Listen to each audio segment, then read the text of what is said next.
Don't you dare pretend you didn't know what you were doing! My mom screamed into the phone, her voice so loud I had to hold it away from my ear. We're family! You can't just abandon us because your feelings got hurt. I sat there in my home office, staring at the April rain hitting the windows of my Burlington townhouse, feeling a strange mix of numbness and rage. Everything I thought I knew about my family had just crumbled before my eyes, all because of a simple text message my brother Kevin had accidentally sent to our family group chat instead of the secret one he shared with our parents. My name is Jordan Wright. I'm 35 years old, and until yesterday I thought I was just being a good daughter by helping my parents with their retirement expenses. I'd built a successful marketing consulting business from scratch after college, and when it really took off 5 years ago, I started sending my parents extra money each month. They'd always struggled financially, and I wanted to make sure they could enjoy their retirement without worrying about basic expenses. What I didn't know was how they really saw me. The family ATM just sent another $3,000, my brother had texted, followed by my dad's response. LMAO, keep that gravy train running. She's too stupid to realize we're using her. Then my mother, just bought those golf clubs your father wanted. Jordan would flip if she knew her money was going to those instead of medication. The screenshots kept coming, years of conversations about how to manipulate me, how to play on my sympathies, how to extract more money. I couldn't breathe as I scrolled through message after message. Kevin quickly tried to delete them, but it was too late. I'd seen everything. 3 years of them laughing at my generosity, planning expensive vacations while telling me they couldn't afford their medications, upgrading their cars while claiming their heating bill was overwhelming their budget. For the last day, my phone had been blowing up with texts and calls from my family. My dad swore they were just joking around. My mom said I was taking things out of context. Kevin claimed he was just going along with it, to stay on our parents' good side. But their own words had exposed the ugly truth. The rain intensified outside, matching the storm raging inside me. I'd been financing their comfortable retirement for years, thinking I was helping them survive. Meanwhile, they'd been living it up, laughing at how easily they could manipulate their stupid, successful daughter. The betrayal cut deeper than I could have imagined. A sharp knock interrupted my thoughts. I crossed to the door, still clutching my phone, and looked through the peephole. Kevin stood on my porch, soaking wet, his expression pleading. I felt my jaw tighten. I wasn't ready for this conversation, but maybe it was time to hear what he had to say. After all, I had some things to say too. I opened the door but blocked the entrance. What do you want? Kevin looked miserable, rain dripping from his hair. Jordan, please. Can I come in? I can explain everything. Explain what? How you've all been laughing at me for years? I held up my phone, the screen still showing one of his texts. Just told Jordan Dad needs dental surgery. Ka-ching. It's not what it looks like, Kevin pleaded, his voice cracking. Mom and Dad, they started it and I just went along with it. So you were just following orders? Like some kind of financial Nazi? The words came out harsher than I'd intended, but I couldn't stop myself. I've been sending $3,000 every month, Kevin. That's $36,000 a year. For 5 years. Do you know what that adds up to? Kevin looked down. I know it's a lot. $180,000, Kevin. And that doesn't include the extra for Dad's supposed medical expenses or Mom's broken furnace last winter. I felt sick saying the words, remembering how I'd skipped a vacation to send them an extra $5,000 for a furnace that apparently never needed replacing.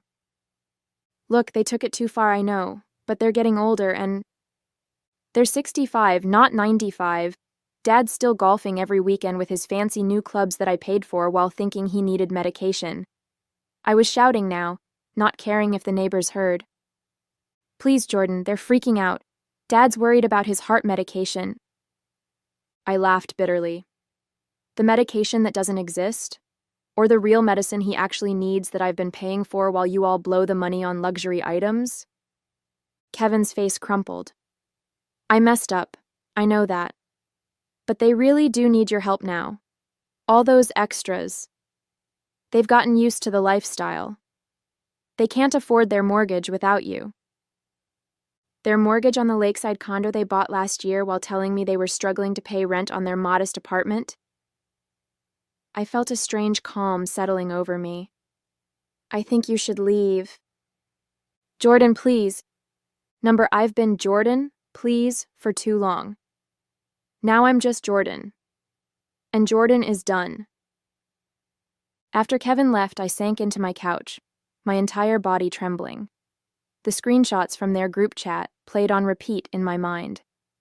In one, my father had written, "Just told Jordan the roof is leaking. Let's see how much we can squeeze out of her this time." My mother had replied, "She's such a sucker for helping family. I almost feel bad. Almost." Then Kevin, "Maybe we should start a betting pool on how quickly she sends the money." I'd been nothing but an ATM to them, a resource to be drained, a joke.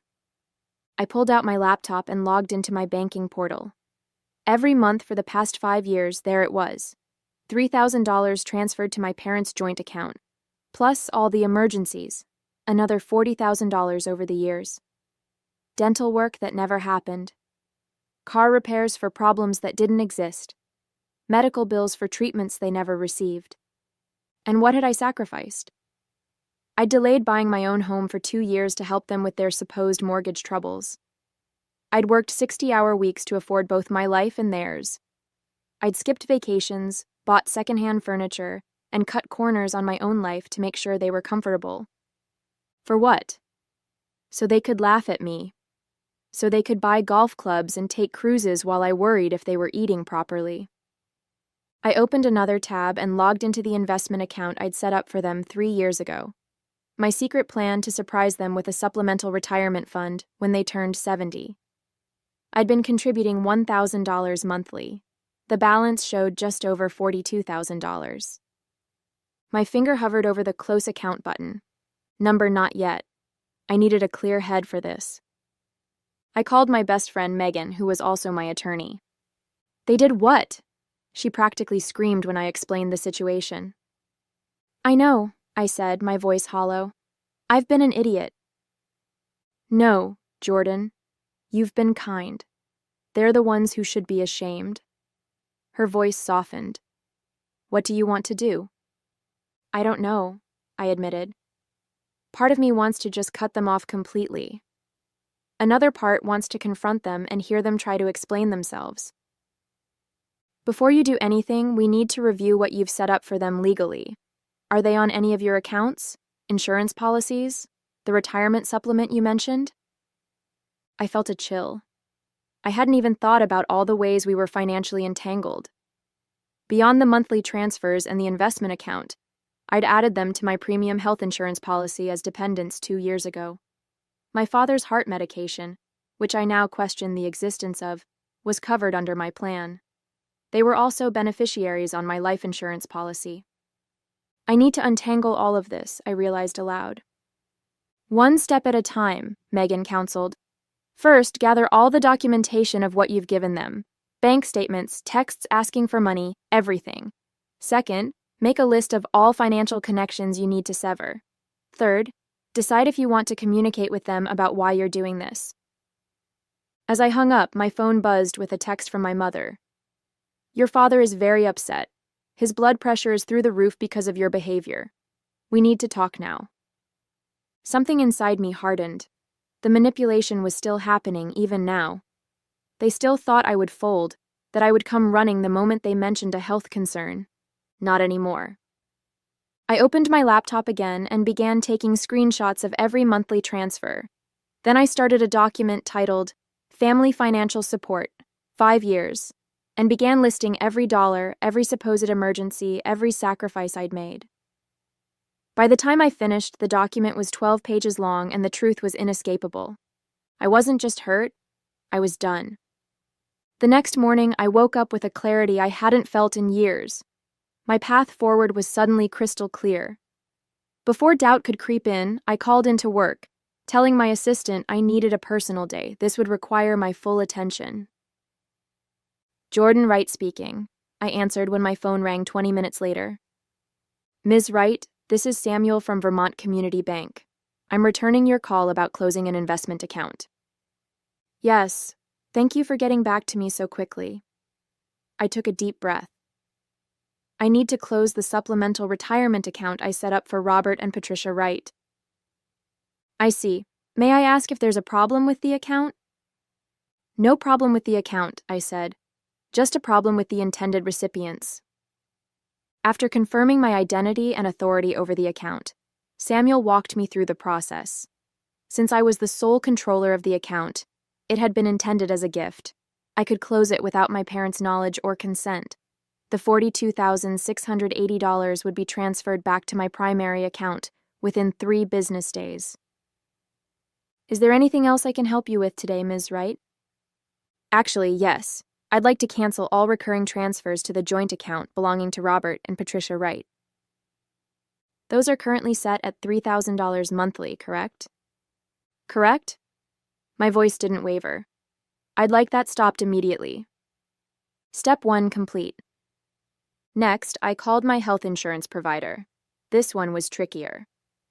Mid-year changes to dependents required a qualifying life event, and discovering your parents have been scamming you wasn't on their list. But after explaining my situation to a sympathetic representative named Miguel, he found a solution. Since they have their own residence and you no longer provide more than 50% of their financial support, we can process this as a change in dependent status, he explained. They'll receive notification that they've been removed from your policy effective at the end of the month, which gives them 30 days to find alternative coverage. That's perfect, I said. Thank you for understanding. Family situations can be complicated, Miguel said kindly. Been there myself. Step 2 complete. The life insurance policy was the easiest change. A simple online form removed my parents as beneficiaries and replaced them with a local children's charity. By noon, I'd systematically dismantled every financial connection to my family except one, my brother Kevin's student loan, which I'd been paying for the past 3 years. He still had 2 years of payments left at $580 monthly. That one gave me pause. Kevin had participated in the deception, but he'd also seemed genuinely remorseful.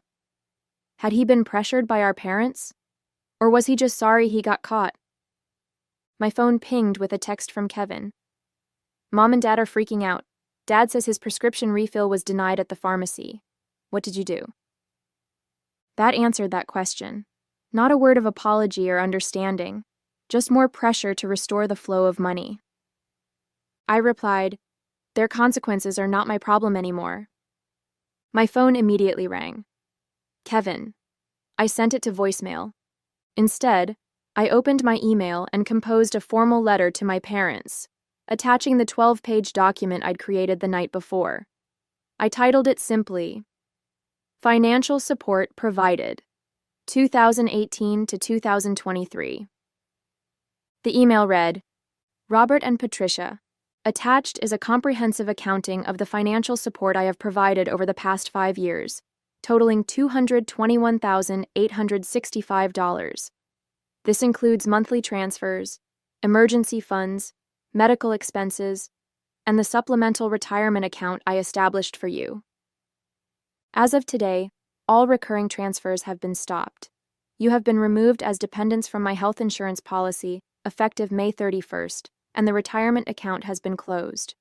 Your duplicity has been documented with screenshots of your own messages, revealing how you have systematically manipulated and deceived me while mocking my generosity. Do not contact me again unless it is to repay what you have taken under false pretenses. Jordan Wright. I read it over twice, attached the document, and hit send.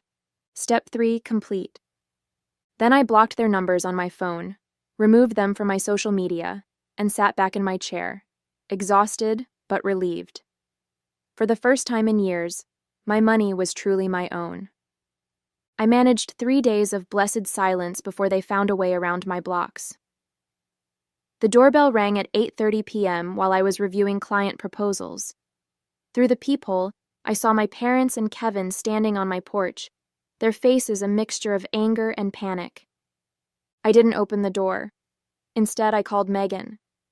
They're at my house, I whispered. as if they might hear me through the walls. "Do not let them in," she said firmly. "If they don't leave, call the police for trespassing." That feels extreme. Trust me, Jordan. Once they're inside, it'll be much harder to get them out, physically and emotionally. The doorbell rang again, followed by pounding. "Jordan," my father shouted, "we know you're in there. You can't just cut us off without talking to us." I sent a text to Kevin. "I have nothing to say. Please leave or I'll call the police." Through the peephole, I watched Kevin check his phone, show it to my parents, and then have what appeared to be a heated discussion. My mother seemed to be crying, while my father's face had turned an alarming shade of red. Eventually, they left, but not before my father shouted, "You're going to regret this, Jordan. We're family. You can't just abandon us." The irony of him using the word abandon wasn't lost on me. They'd abandoned any pretense of loving me years ago, seeing me only as a resource to exploit. The next morning, the emails started. My mother wrote a lengthy guilt trip about my father's health declining without his medication. My father sent a terse message demanding I stop this childish behavior immediately. Kevin pleaded that our parents couldn't afford their mortgage payment without my help. I forwarded each one to Megan without responding to them. 3 days later, I received a certified letter from my parents. Inside was a handwritten note from my mother. "Jordan, we don't understand why you're punishing us like this. Yes, we made some jokes in poor taste, but that's what families do. Your father's heart medication is $450 per month without insurance. Our mortgage is due next week, and we can't cover it without your help. We might lose our condo. Is that what you want? For your elderly parents to be homeless? Please stop this cruelty and talk to us." I nearly laughed at the elderly comment. They were both 65 and in good health. My father's golf game had never been better, according to the country club photos Kevin had accidentally included in one of those fateful screenshots. I called the pharmacy where my father filled his prescriptions, pretending to be my mother. "I'm calling about my husband Robert Wright's heart medication. What's the cost without insurance?" "Let me check," the pharmacist said. After a moment, "It's $42 for a 30-day supply, Mrs. Wright." Not $450. Another lie. That evening, Kevin showed up at my office as I was leaving.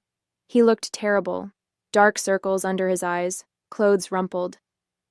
"Jordan, please," he said, stepping in front of me. "They're falling apart. Dad's talking about bankruptcy." "That's not my problem," I replied, trying to step around him. "How can you be so cold? They're our parents." "Are they? Because real parents don't exploit their children. Real parents don't laugh behind their kids' backs about how stupid and gullible they are. They made mistakes, but—" "No," I cut him off. "A mistake is forgetting a birthday. What they did was calculated and cruel. For years, Kevin. Years. The condo is going into foreclosure. They can't make the payments without you." I felt a momentary pang of guilt, but then remembered a screenshot. "Just convinced Jordan we're struggling with rent. Meanwhile, we're closing on the lake condo next week. Cheers." "They shouldn't have bought a place they couldn't afford," I said flatly. "What about Dad's medication? The prescription that costs $42, not $450? He can get a job at Walmart if he needs to cover that." Kevin's eyes widened. "How did you—" "I did my research. No more lies, Kevin." I walked past him to my car. "Tell them to look into government assistance programs. That's what they're there for." "Jordan," he called after me. "They're talking about moving in with me. I can't handle that." I turned back. "That sounds like a you problem, Kevin. Welcome to consequences." 2 weeks after cutting my family off, I was sitting in a therapy session I'd finally scheduled for myself. Dr. Bennett, a woman in her 50s with kind eyes and a no-nonsense demeanor, listened as I recounted the whole sordid story. "Every day I swing between feeling strong and feeling horrible," I admitted. "Like yesterday, I found out from a mutual friend that my parents had to cancel their country club membership. I actually felt guilty about it for hours." "That's normal, doctor," Bennett said. "You're grieving the family you thought you had. That includes grieving the role you played as their supporter." But they didn't deserve my support. They were using me. Both things can be true at once. They didn't deserve your support, and you can still feel loss about no longer providing it. I pondered that while Dr. Bennett continued. The role of family provider clearly became part of your identity. Now you're redefining who you are without that role. I hadn't thought about it that way, but she was right. For 5 years, I'd tied my self-worth to being the successful daughter who could support her parents. Who was I now? As I was leaving my session, I received an unexpected call from my Uncle Pete, my father's brother who lived across the country in Oregon. We weren't close, but I answered out of curiosity. Jordan? It's your Uncle Pete. I just got a strange call from your father asking if he and your mother could come live with us for a while. He said you'd cut them off financially and they were about to lose their home. Is that true? I sighed. It's complicated, Uncle Pete. I figured. Your dad has always had a talent for selective storytelling. His tone was dry. Want to tell me your side? So I did, explaining everything from the screenshots to the lies about medical expenses. When I finished, there was a long silence. I'm not surprised, he finally said. Your father tried to pull similar stunts with me years ago. It's why we're not close. I refused to fund his lifestyle. You knew? I felt a wave of betrayal all over again. Why didn't you warn me? Would you have believed me? They had you convinced they were struggling and you were their hero. Sometimes people have to discover the truth themselves. He was right. I wouldn't have believed him. For what it's worth, he added, I told your father I wouldn't take them in. I suggested they downsize and live within their means. He hung up on me. After we disconnected, I felt strangely validated. I wasn't crazy for cutting them off. I wasn't a horrible daughter. I was just the latest target of their manipulation, and I'd finally wised up. That evening, I received a text from Kevin from a new number. Mom and Dad are moving into my spare room next week. They're selling the condo. Dad's furious about it. I can't believe this is happening. I didn't respond. 3 days later, another text. The condo is on the market. Dad's car got repossessed yesterday. This is getting really bad. I almost texted back, almost asked if they needed help with moving expenses. But then I remembered a particular screenshot where Kevin had written, Jordan just asked if Dad was doing okay after his doctor's appointment, for the heart issue that doesn't exist. Ha ha ha ha ha ha. They'd made their choices. Now they were living with the consequences. Week 3 brought an email from a name I didn't recognize. The subject line, Message from your parents. Apparently, they'd enlisted a family friend to reach out since I'd blocked them everywhere. The message detailed how they'd been forced to sell most of their furniture, how my father's health was deteriorating from the stress, and how they'd had to apply for food stamps, something my proud father considered humiliating. The email concluded, they just want a chance to talk to you, to explain and apologize. I considered it for all of 5 seconds before hitting delete. Their idea of an apology would be whatever they thought might turn the money faucet back on. I was done being manipulated, done being their ATM. For the first time in years, my money was going toward my future, not their pretend emergencies. The guilt was fading, replaced by something unexpected. Freedom. 6 months after I'd cut off all contact, I arrived home from a business trip to find my parents sitting on my porch steps. My father had lost weight, and my mother's carefully maintained highlights had grown out, revealing gray roots. They were both wearing clothes I didn't recognize, cheaper looking than their usual attire. My instinct was to turn around and drive away. But Dr. Bennett and I had discussed this possibility in therapy. I was stronger now. I could face them without being manipulated. I parked in the driveway and approached slowly, my heart pounding. What are you doing here? Jordan, my mother's voice cracked. Please, we just want to talk. We've learned our lesson, my father added. These past months have been hell. I unlocked my door. You have 5 minutes. Inside, they perched awkwardly on my couch while I remained standing, arms crossed. We're sorry, my mother began. We never should have taken advantage of your generosity. My father nodded. We've lost everything, the condo, the car, our savings. We had to move in with Kevin, and his place is so small. Your mother has to sleep on a pull-out couch. The country club revoked our membership, my mother added. All our friends there. They don't call anymore. My medication costs have been terrible without your insurance, my father continued. Medicare doesn't cover everything. I listened to them list everything they'd lost, waiting for an actual apology. It never came. There was no, "We're sorry we hurt you," or "We were wrong to mock you." Just a catalog of their hardships and implied blame that I had caused them. Is that it? I asked when they finally fell silent. We want to make things right, my mother said. We've really suffered, Jordan. We've learned our lesson. What lesson would that be? They exchanged glances. That we shouldn't have taken you for granted, my father finally said. Translation. They should have been more careful about getting caught. No, I said softly. You haven't learned anything. What do you mean? My mother asked, her voice rising slightly. We came all this way to apologize. No, you came all this way to tell me how much you've suffered without my money.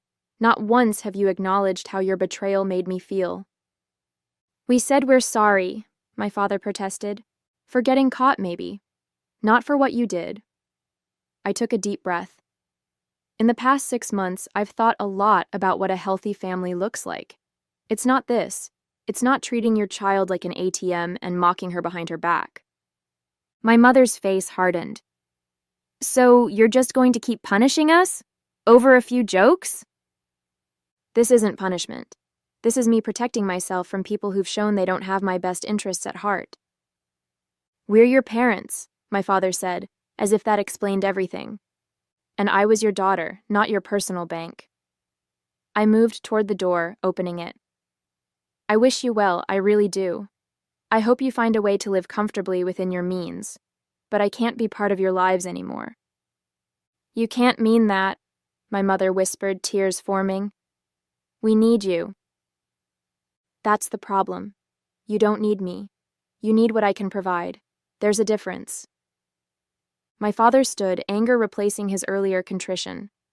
So that's it? After everything we've done for you? What exactly have you done for me, Dad? Besides take and take and take? He had no answer. As they walked out the door, my mother turned back. You'll regret this, Jordan. Family is all you have in the end. I shook my head. No, Mom. Family is supposed to be the people who love you unconditionally. I've built that family with my friends. What you offered was just a transaction. I closed the door and leaned against it, listening to their footsteps retreat down the path. I expected to feel guilt or grief. Instead, I felt an overwhelming sense of peace. The ATM was permanently closed, and for the first time in my adult life, I was truly free.